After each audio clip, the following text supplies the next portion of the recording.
Binabaybay ng rider at angkas nito ang National Highway sa Hasaan, Misamis Oriental nang masagasaan nila ang tumawid na aso sa kalsada.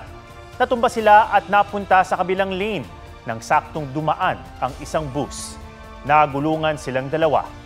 Dead on the spot ang mga biktimang mag-live-in partner. Hindi nagbigay ng pahayag ang bus driver pero nag-usap na ang kumpanya ng bus at ang pamilya ng mga biktima.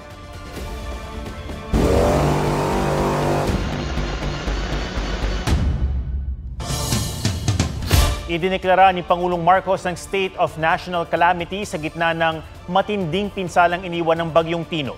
Nagpapatuloy ang search and retrieval operation sa Cebu kung saan 108 ang nakumpirmang nasawi ayon sa PDRMO.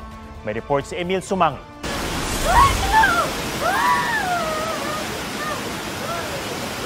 Naiyak na lang ang babaeng ito sa Cebu habang lumulubog sa baha ang mga alaga nilang baboy noong kasagsagan ng Bagyong Tino. 30 lang sa mahigit 70 baboy nila ang nasakit.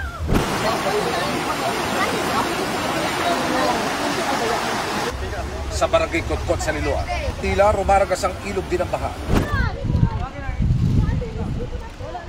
Sa bilis ng pagtaas ng tubig sa isang gasolinahan, napakyat sa trailer tanker si Rhea pati ang kanyang mga kaanak. Ang kanyang mister na inabutan ng pagtaas ng tubig kumapit sa signage ng gasolinahan upang hindi matangay.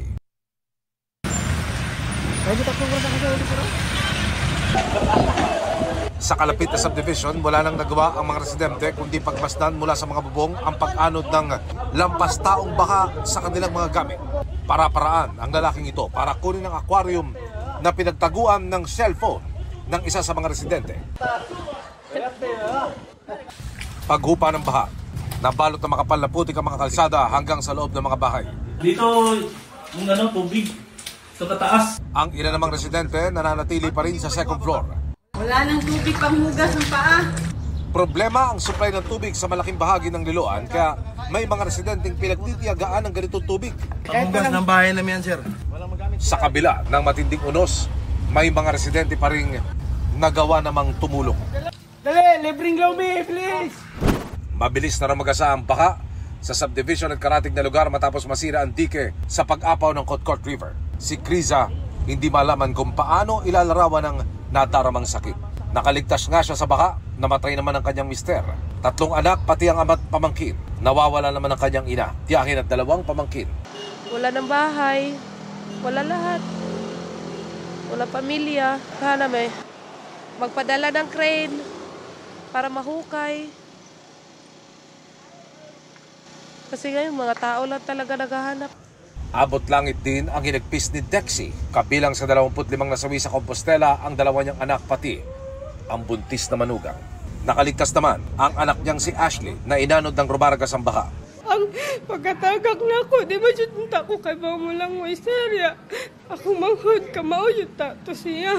Kaya nakakupot makog baboy nga patay. Muraghimol akong salbabida, makupta na unta na ako kung manghod pero nabuhian ako. Kaya nalumos ko, kaya di ko kamamlangoy. Swerte lang ko kaya akong buhok na sangit sa dakong kawayan moong napataas ko. Ang mga nawala naman ang tirahan sa barangay Dumlo sa Talisay City.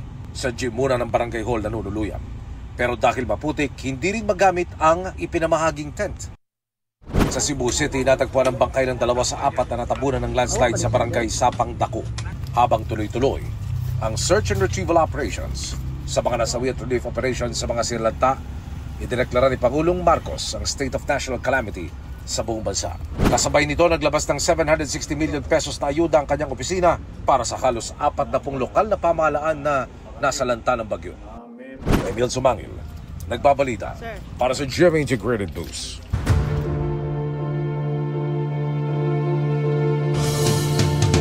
Patong-patong na reklamo ang kakaharapin ng mga dating DPWH engineer na sina Henry Alcantara, Bryce Hernandez at JP Mendoza.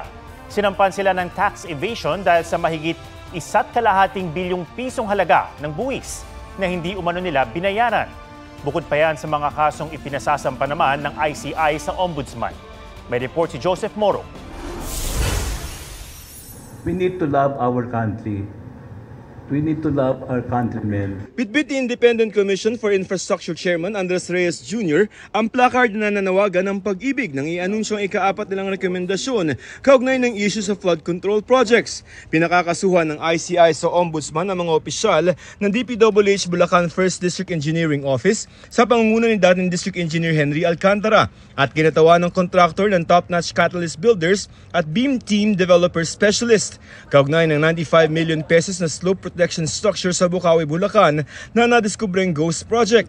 Hinihinga namin sila ng pahayag. Para sa ghost project na yan sa Bukawi, Bulacan, wala mga mambabatas o mga proponent na nagpondo sa proyektong yan ang inirekomendang kasuhan ng ICI sa Ombudsman. Puro mga engineer at kontraktor pa lamang. Paliwanag ni Reyes, wala pa silang nakitang koneksyon ng mga mambabatas at mga taga-DPWH Bulacan para sa proyektong ito. Ito ay kahit pa ilang beses nagpabalik-balik sina Alcantara sa ICI. Po nila sinabi sa ICI kung sino yung nag-utos sa kanila? Hindi, nagbigay sila ng mga pangalan. But hindi lahat siguro. O baka yun lang alam nila. I don't know if they're withholding or what. But ang inirekomendang reklamo ng ICI dagdag sa tax evasion at iba pang paglabag sa National Internal Revenue Code of 1997 na inihain ng Bureau of Internal Revenue laban kina Alcantara at dating DPWH engineers Bryce Hernandez at JP Mendoza. Sakaling mahatulang guilty, maaari silang makulong na pwedeng umabot sa 10 taon. Ang naging basihan ng BIR ang kanilang magagarang sasakyan, milyong-milyong isinugal sa kasino at mamahaling mga ari-arian. Ang titingnan lang talaga natin kung tugma ba ang mga revenues sa mga ginagastos at mga ari-arian nila at kung hindi nagbayad ng tamang buwis ay yan ang hahabulin natin.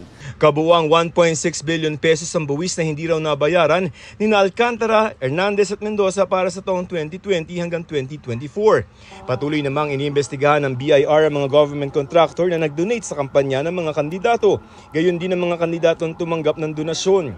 Tinitingnan din natin yung capacity rin nung nag-donate, whether or not bayad yung mga buwis niyan at kung may capacity yung nag-donate. Ang lahat ng kandidato, pag kumandidato yan, kinakailangan nilang i-report yan din sa BIR kung ano-ano ang mga tinanggap nila at kung magkano ang ginastos nila. Kung may natira yan, ay kinakailangan nilang magbayad din ng buwis. Sabi ng abogado ni Hernandez at Mendoza, hindi pa nila natatanggap ang kopya ng reklamo. Pag-aaralan daw nila ito at tiniyak na tutugon. Sinusubukan pa namin kunan ng pahayag si Alcantara. Naghain naman ng reklamo ng bid rigging si DPWH Secretary Vince Tison sa Philippine Competition Commission laban sa mga kontraktor na St. Timothy Construction Corporation at Silver Wolves Construction Corporation at ilang opisyal ng DPWH Davao Occidental at La Union. Kaugnay ito ng 15 kontrata ng flood control projects. Ayon kay Dison, 3.13 billion pesos ang maaring imulta sa mga sangkot kung mapapatunayang pineke nila ang bidding. Hinihinga namin ng pahayag ang mga nasabing kumpanya. Joseph Morong, nagbabalita para sa GMA Integrated News. Nag-noise barrage ang mga persons deprived of liberty o PDL ng Malabon City Jail para iparating ang kanilang hinaing. Ayon sa Bureau of Jail Management and Penology, may issue ang mga inmates sa pagkain, dalaw at sa mahigpit umanong pamamalakad ng warden na 3 buwan pa lamang sa pwesto. Inalis muna siya sa pwesto habang nag-iimbestiga. Nilinaw rin ng BJMP na merong iisang menu na sinusunod sa lahat ng mga pasilidad ng BJMP. Posible umanong nagkakaproblema sa komunikasyon sa pagitan ng mga tauhan at mga PDL.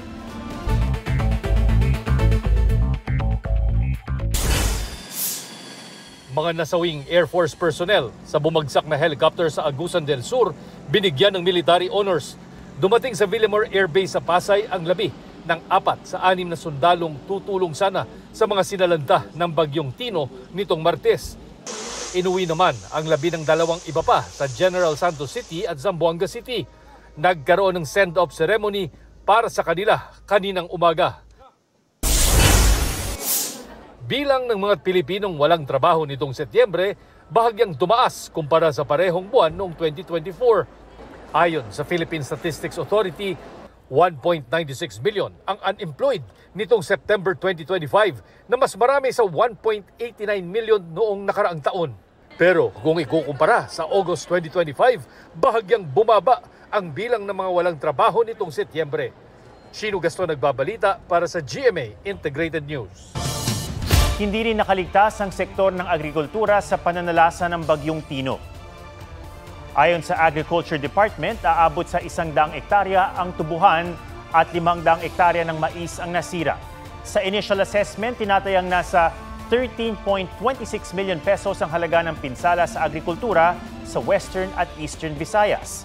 Ayon sa DA, nasalanta rin ang mga palaisdaan at mga gamit ng mga namamalakaya.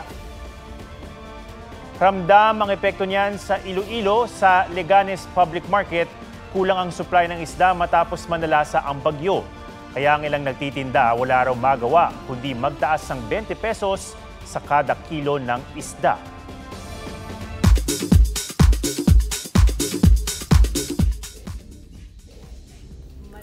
Gus na Dunes sangre. Babala dahil ang nakakagigil at kinaiinisang si Agane muling mapapanood sa Encantadia. Hindi mo man lang ba kami babatiin ang iyong dama?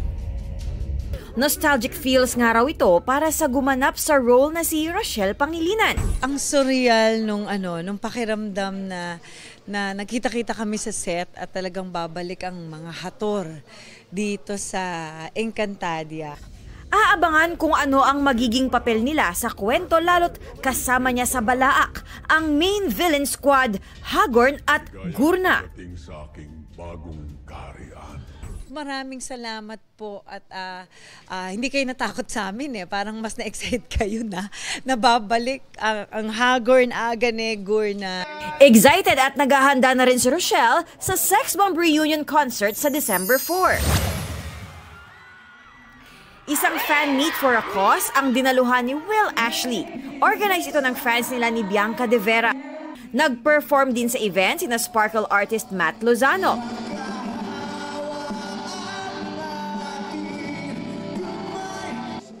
Folk pop collective band na Ben and Ben.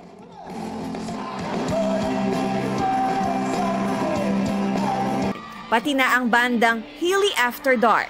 Pumalag naman si Will sa mga natatanggap na bashing online, lalo't may mga nadadamay na pamilya at kaibigan niya. Thankful naman siya sa suporta ng fans. Para mag-spend sila ng time to defend me, to protect me, sobrang na-appreciate ko po yun. Athena Imperial nagbabalita para sa GMA Integrated News.